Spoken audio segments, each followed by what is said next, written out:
All right. Looks like we are good to go. All right. So, like I said, like this, we can take it in any direction. Like I know you said you're gonna write down some stuff too. Yeah. Well, it's just think of it as a conversation. Like we're on the golf course. Yeah. Yeah, I just took a couple of notes just because I know I've done a couple of podcasts, so people have asked me some few things. So I just want to make sure that I remember some of the key points to talk on. So I did the same thing. yeah. All right. You ready? Let's do it. All right. All right, Robert. Thank you for joining us. I'm excited to have you on the podcast. No, I'm excited to be here. Finally good to catch up with you. I know it's funny. I was thinking about it the other day. I actually teased you coming on the podcast in episode 1, Yeah. which I recorded in August You and then know? didn't record until I think I put episode 2 on January. But life gets in the way. We finally got you here, so we'll have a great Yep. episode. You're here now, so let's do it.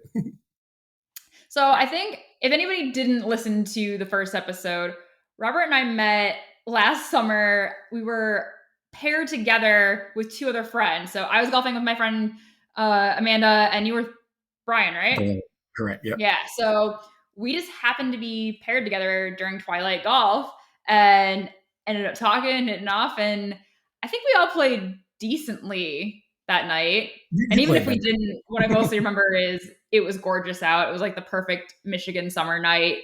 But we played one of the local 9-hole courses, and I think it's like $12 or something like that for Very Twilight. inexpensive, yeah.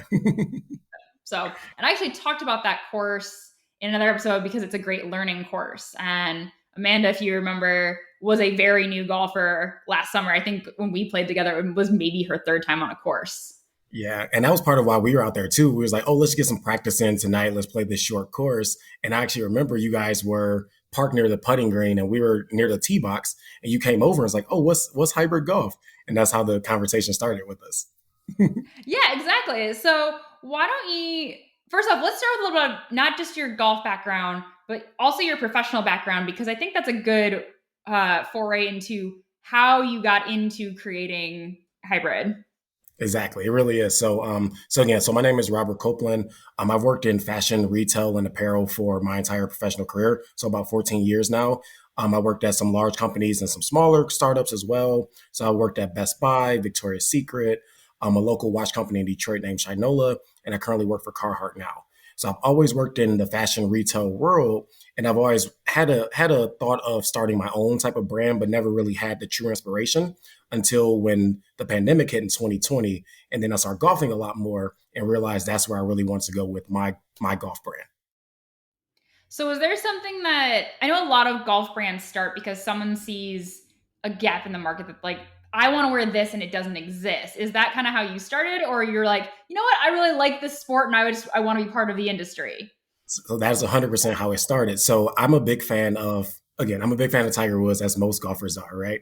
So Tiger always wears those Henley golf polos, like the non-collar styles. And no other company was making them besides Nike. They were the only company in the market who made them. I searched all over, could never find them. So I was like, you know what? I'll be the one to start it and I'll do those myself. And that was really the inspiration around hybrid and why we started the brand, then eventually expanded to more within our product collection to have collar style polos just so everyone had something that it could wear. But the true thought was really those Henley styles. And that was the gap in the market that I saw. Nice. Yeah, I can't say. I think I put a TikTok up that was talking about different styles, and someone had commented, oh, but it's got to be a collared shirt. And as I Mhm. think about it, most of mine have, if nothing else, like the mock collar, Right.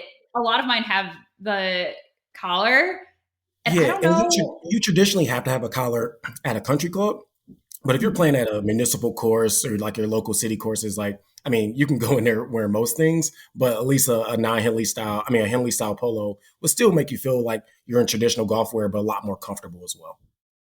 Yeah, definitely, especially in the middle of summer. I will say I played several of the Kiowa courses over the last year, and it was kind of funny because people, Kiowa is a very nice golf community, but you'll see a lot of things that aren't necessarily like the country club apparel. And part of Hmm. it is if you're playing Kiowa in the dead of like July, you are going to be hot, and Yeah, you have to dress appropriately. exactly. Yeah, and that's the thing. You want to be comfortable as well as also dress appropriately for it. So that's why, with that Henley style and making sure all my products very moisture wicking is that's one of the biggest like differentiators because I'll wear traditional cotton polo sometimes golfing and you're just drenched in sweat by the time you get done. So just making sure that my product has a lot more of that technical aspect to it to make it a lot more comfortable for customers was a big thing for me as well. Yeah, even your hats have the material that is like more performance versus the just like kind of heavy and it sits on your head and you're like, I think I'm actually hotter now, even though I'm deflecting the Yeah. sun. And that's honestly that was another big selling point. Like a lot of people who wear my performance hats, they say it's one of the most comfortable hats to golf in that they ever had. And I'm not just saying that obviously because it's my brand, but that's a lot of the feedback that I've gotten. And I was very surprised by that because I just thought they were pretty much in line with the market. I did a lot of testing comparing mine to some of the bigger brands and doing something like I would run in their hat, running my hat, see how the sweat would dry versus in this hat. So I did a lot of like testing myself just to kind of make sure that my quality was either on par in golf terms or a little bit better than the competitors out there. So, is there any brand that you would kind of aspire towards? Like, obviously, other than hybrid, what would be your favorite golf brand? Well, I'm a fan of Nike's apparel. And essentially, I guess what I wanted to do with the brand was essentially golf apparel. So Nike does really cool designs. They have really good marketing around their brand as well. So I think that's the number one. If you want to talk about the traditional powerhouses, if you look at some of the newer ones, I actually really like Bad Birdie. I think Bad Birdie does a really good job with their I knew apparel. you were going to say that. Yeah, I I don't know figured. why, but I did. They do some really cool things. Like I don't know if that's necessarily I would say someone I aspire to, but that's someone who I really respect in the market. I like the way they do their things. And then from a glove perspective, there's a company called Asher Golf. I like Mhm. their gloves. They do a really good job with their gloves as well. Yeah. I think I think the reason I thought I knew you were going to say Bad Birdie was the shirt that you were not selling last year, but have started selling the polo with the just the design on the arms, the Correct. flowers. Yep. Yep. Which when you saw it the second time we played together, you wore that shirt, and I was like, you need to sell those, and now you Yep. And are. yep. And I told everyone I was like, that's the owner exclusive for the first year. So I wanted to have it just for myself, but I did release that this past fall, and then also just release some more kind of colorful, brighter designs. I have a new collared style that has like pink and blue. I call it my cotton candy polo, and that one's been blowing out since I released it just a month ago. There you go. Well, that would be a good one. I mean, you've got like Easter and spring. That's a great one to like kind of break out. Yeah, I went golfing down in Austin, Texas a few weeks ago, and I met some friends at a bar after for just a few drinks, and there was a DJ there during the middle of the day, and he came and stopped me. He was like, "Where's this polo from? I need this." And I was wearing that cotton candy one, and the guy I played with was wearing the floral sleeve one that you just mentioned as well. So he was like, "Yeah, I saw a guy wearing one with floral sleeves too." I was like, "Yeah, that's me as well." So he bought the polo. I just shipped it out to him a couple of days ago. That's awesome. Talk about like not even word of mouth, but just like awareness. And that's so, Yeah. so cool because there's definitely been times that I'll be out on a course and it'll be someone on another hole, but you're like, oh, Hmm. yeah, what are they wearing? That's kind of cool. Or like in the clubhouse. I know that's something that I've definitely done it with other women that I've met, either through social or at the course, to have definitely swapped like, oh, where'd you get this? Like, where do you see the fit?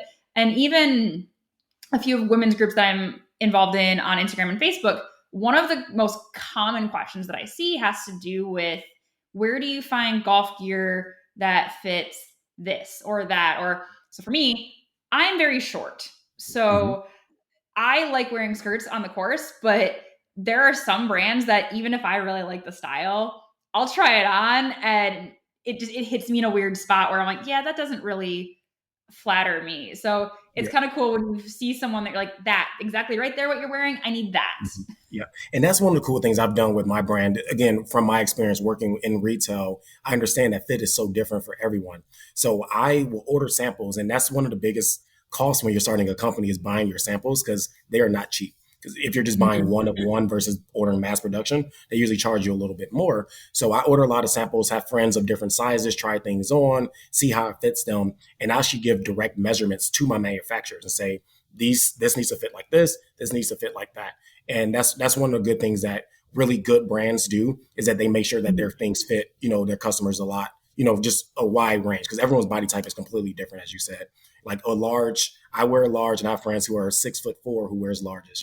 Our body types are a lot different, but we still wear the same size. Yeah. That's something too. So talk a little more about, there's a lot of people that have this idea of, I would like to start a company, and especially like a golf company, especially like the Mhm. pandemic over the last year. It was like, oh, I want to start a golf brand. I want to, play golf and all these things, but it's a lot of work. And I don't know if most people understand that there are a lot more things beyond, I want a blue shirt or a pink shirt, or I want this logo on it. There's supplier issues, and there's inventory management, and there's product planning that really goes into that. Hmm.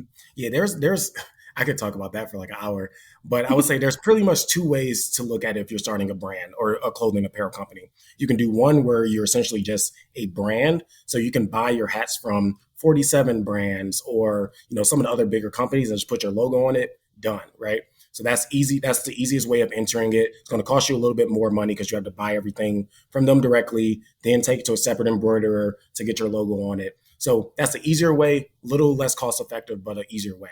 The second way is also just really finding your own manufacturers and starting your company that way. And like you said, like there's a lot of challenges that come with that because you have to work on their timing. Like if I'm working with a manufacturer in China, their morning starts when I'm getting ready to go to bed. So I'm up Mm. a little bit later talking to them, getting everything done on phone calls, via email, back and forth throughout the night, working on getting my products made the way I want them to. So that's one factor in it.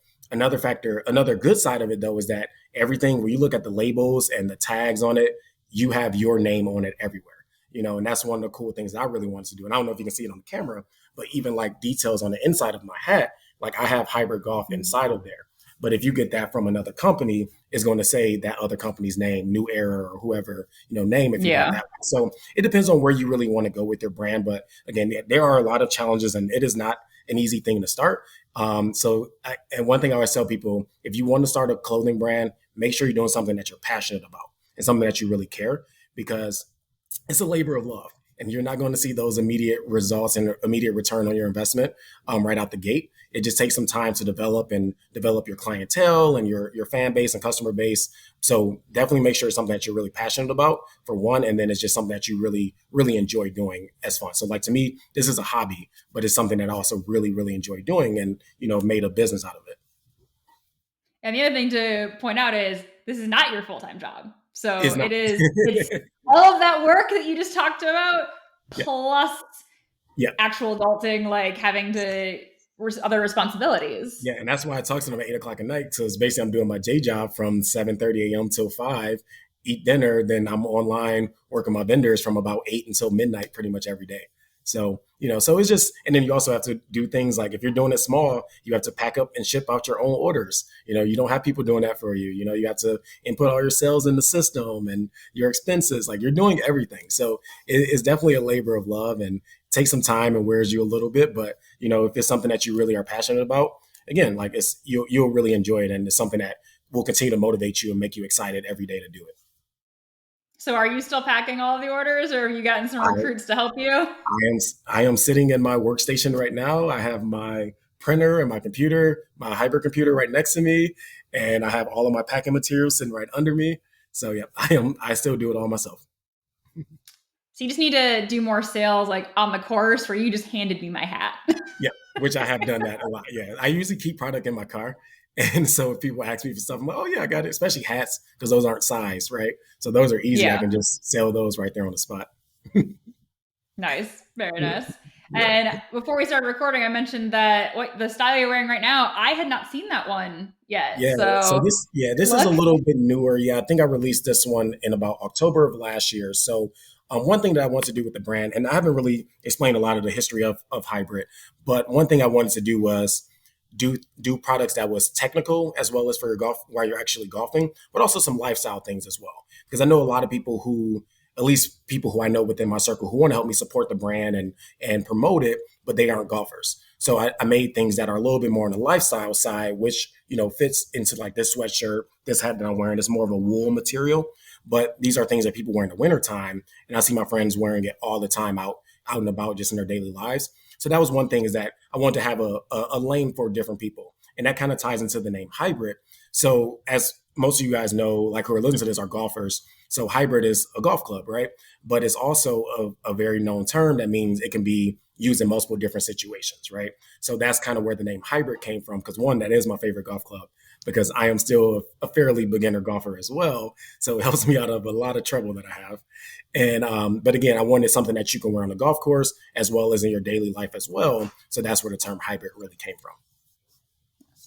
I'm also a fan of my hybrids. My 5 hybrid got me out of several troublesome moments this past weekend.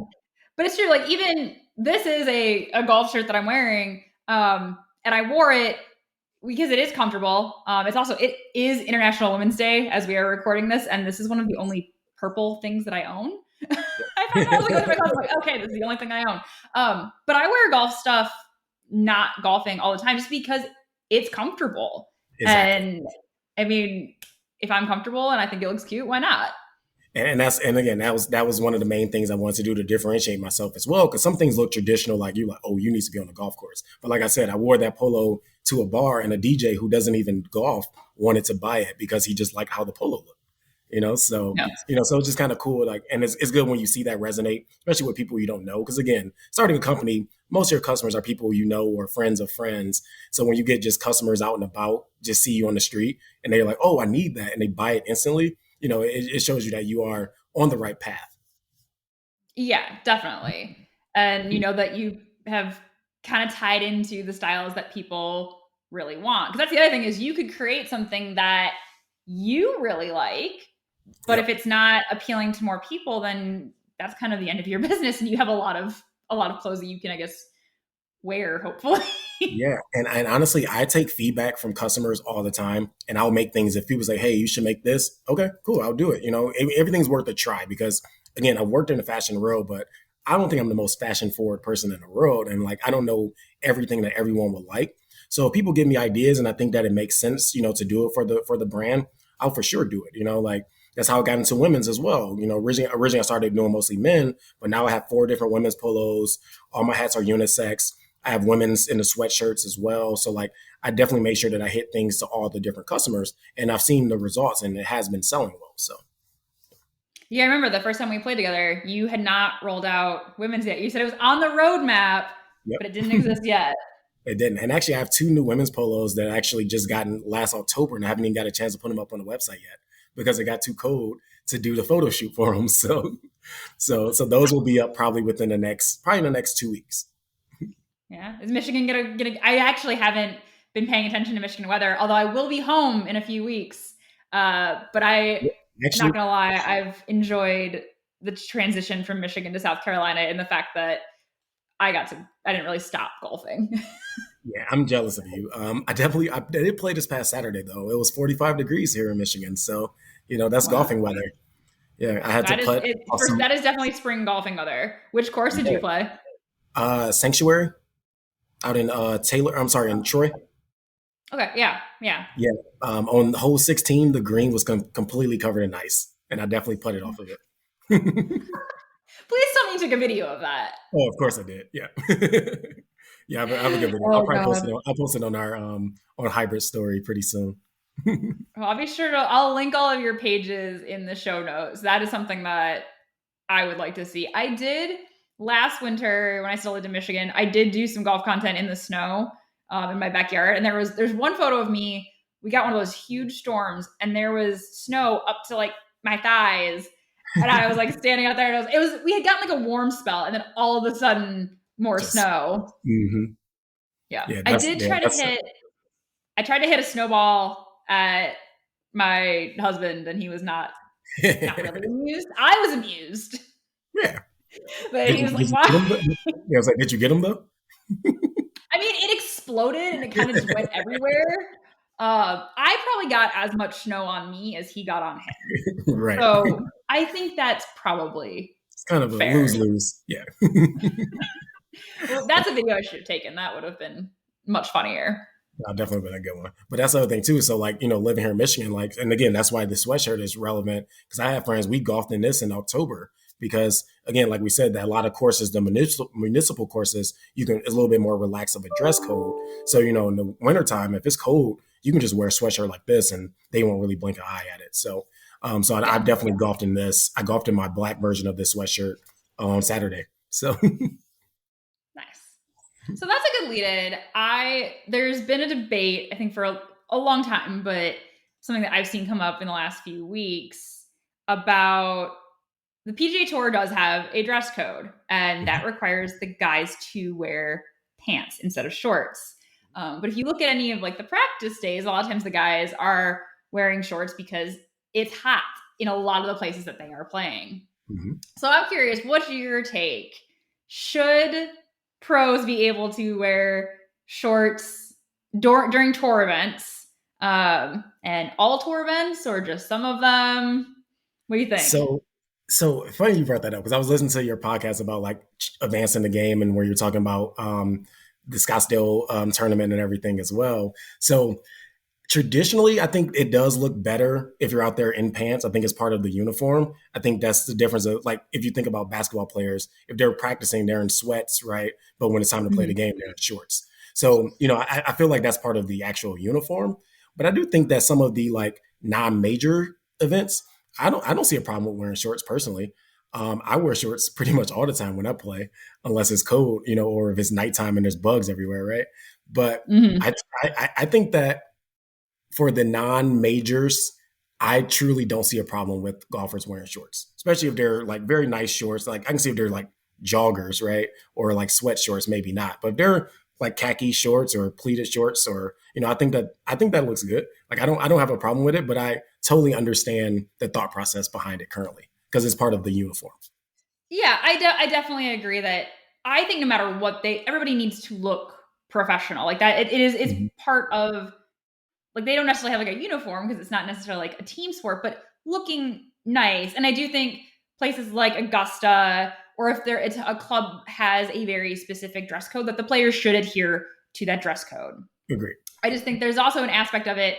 You are telling these guys who've worked really hard in their sport that they have to wear pants because why exactly? Yeah. And I agree. I do think, like, if they're going to wear them, they should look nice. They should look as nice of shorts as the type of pants that they wear. Agreed. Although Yep. I forget who it was, but I think it was last weekend. There was a player that was wearing like joggers that were like kind of like cuffed at the ankle, and I had Yep. never seen that.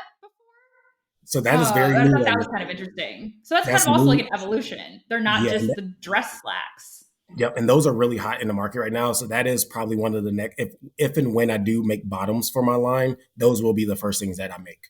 Is the ones that have the taper bottom. I love those pants. I think they look great. I think they fit both styles. And again, I think they fit with the brand image of hybrid, where it's something that's versatile, but it still looks good on the golf course as well. So I think those look good. But speaking of that, also like the argument they had, I think it was like probably like last fall when Rory wore that hoodie during warmups. Oh That God. so that one I Was it have, Hatton wore one? What was it, 2 years ago, or was that last year? Like, during. I yeah, can't do a hoodie. I can't. I don't like feeling when I swing. I don't like mhm, feeling it move. yeah. But But I had they no don't get problem with him old. wearing it for warmups. If it was in the actual round, probably not. But for warmups, I don't know why they made such a big fuss of it.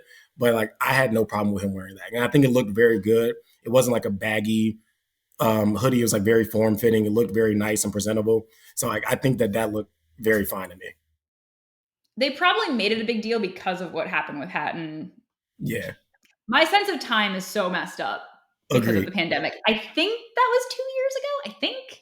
Yeah, I have no idea. Um, Honestly, I thought you and I met in 2020. I couldn't even remember what year it was.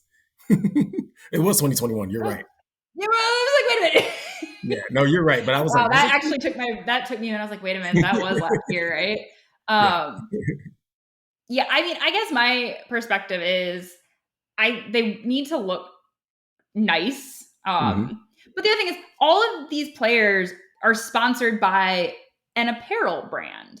Exactly. So it's not like they're going to be rolling up in a random beat up college hoodie or Right. ratty shorts. It's just not going to happen. So Exactly. if they allow it at certain tournaments, or certain areas, they're still going to look professional, in my Exactly. That's opinion. the thing. It's like if you're in a polo and shorts, like to me, that's going to look good no matter what. So like that's what I say. I don't really have a problem. But again, like to your point, I do agree if it's like one of the more traditional courses, traditional master, traditional major events, I can totally understand the dress code and dress policy for those. But I think some of those smaller tournaments that really just want to get a draw and get people there, I don't see a problem with it. I put a TikTok up and asked this question, and most of the feedback that I got was don't really care. Like, if they're dying and overheating, like, they're not going to play as well, and that's no fun to watch. Right. Um, I did have one gentleman who was very colorful in his language, kind of leave a longer comment about, like, you're basically desecrating the game and getting rid of tradition. And it's like, no, I am not saying that they should never wear Mhm. pants, that it should be a free for all. I'm saying that it's something to look at. And Mhm.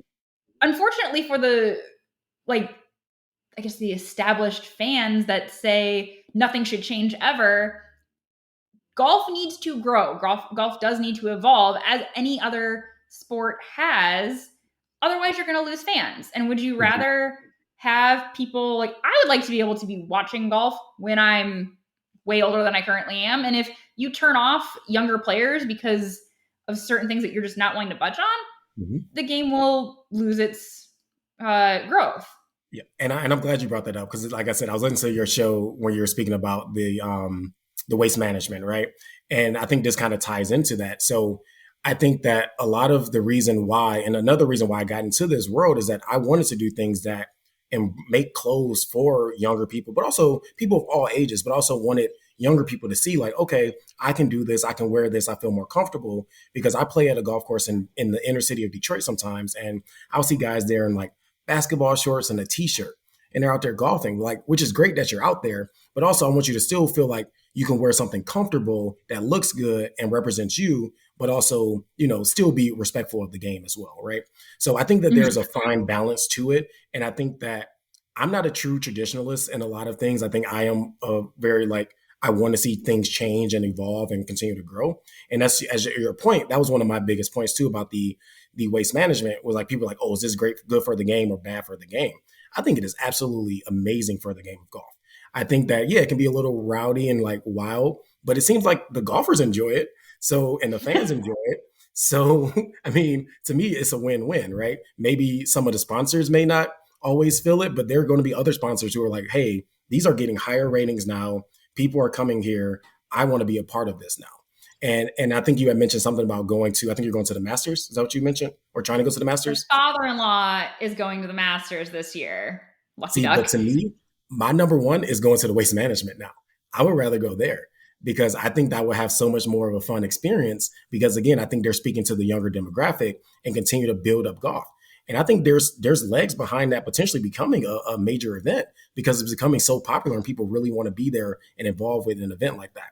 And I think some of the other smaller tournaments could, take some similar pages out of their book and make their events a little bit more appealing to the younger fans because again, like you said, that's how you continue to make the game go longer because again, those current fans who like the traditional, they won't always be around. So you need to always keep the game developing and make sure that everyone follows along with it and really enjoys some of the aspects of it. You're always gonna have people critique it either way, but you also definitely want to make sure you continue to grow the game and continue to expand it.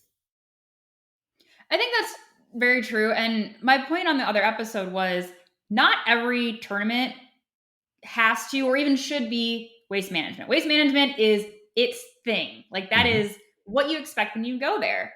But, last weekend was the Arnold Palmer Invitational. That is not even close to the level of crazy that waste management does, but it's a fun tournament. The players enjoy it, the fans enjoy it. It's very much kind of what like the embodiment of Arnold Palmer. So that's another unique aspect. So Mhm. there's a great opportunity for different tournament organizers to say, what is our unique element? What is our draw other than the fact that we are a PGA Tour event? Why should people pick our tournament? Because most people do not have the budget to hit every event, even if they're going to travel for any of them. So things like Augusta or the US Open or the Open, I think that the traditions there should live on forever because that's what defines them and that's Mhm. what makes them special. But the Rocket Mortgage Open that was in Detroit. It didn't necessarily have anything particularly unique about it, but there is an opportunity for them to create something that becomes a draw. And I think this actually kind of goes back to the whole like pants versus shorts. Certain tournaments have to wear pants. That goes with whatever the whole package of that tournament is. Maybe waste management or, Arnold Palmer, whatever it is, you don't have to. Agreed. No, and I agree with that 100%. Yeah, that's exactly. I think, yeah, the Masters is the Masters, right? You want to keep that the way it is. That is a tradition. When that commercial comes on, everyone loses it if you're a golfer, but then waste management has a different feel. You're like, oh, I want to go here so I can party and, like you said, sing Sweet Caroline at 6 a.m. and, like have a good time. So I had never actually seen videos of that until this year, and some of the video coming out, it wasn't even like 6 a.m. It was like 5 a.m. and people yeah. are just crazy. Yeah. But I mean, awesome. That was fun. They enjoyed it. And I actually have a friend that lives in Scottsdale who doesn't like golf. Has never picked up a golf club in her life. Doesn't really want to, but she goes. She's gone every year that she's lived down there because she's like, it's fun. The environment is fun. You don't have to know about golf to enjoy it, but it is like she's learned about it because she wanted to know. She's like, all right, why is the 16th hole such a big deal? Yep. And then she learned, and she keeps going back. Yep. And that's how it is, like the Memorial Tournament down in Columbus. Like all my friends go down there every year because I used to live in Columbus for a while, and my friends would go every year. And some of them weren't golfers; they just knew it was a fun event to go check out, so they would go to the tournament every year. So it's always like you said, you have to always figure out a way to keep customers coming and keep customers engaged, and that's the way the game will continue to grow and expand. Definitely. Cool. Well, thank you for coming on. It's been a long time coming. Like I said, I will drop all of the information for hybrid golf in the show notes and on my Instagram. I'm sure we'll have you back again. We'll have to once you get those photo shoots done for the new girls stuff, we'll have to definitely post that. Probably gonna have to ship one to South Carolina. I don't know if my husband's going to really approve of my golf collection expanding, but gotta support a local brand. Exactly. You play a lot, so you got to have a different look every time, right? Yes. I have a whole corner of my closet that is dedicated to golf apparel. But I also, like I said, I wore this to work today, so it's work and golf apparel. Yeah. It's versatile. There you go. There you go.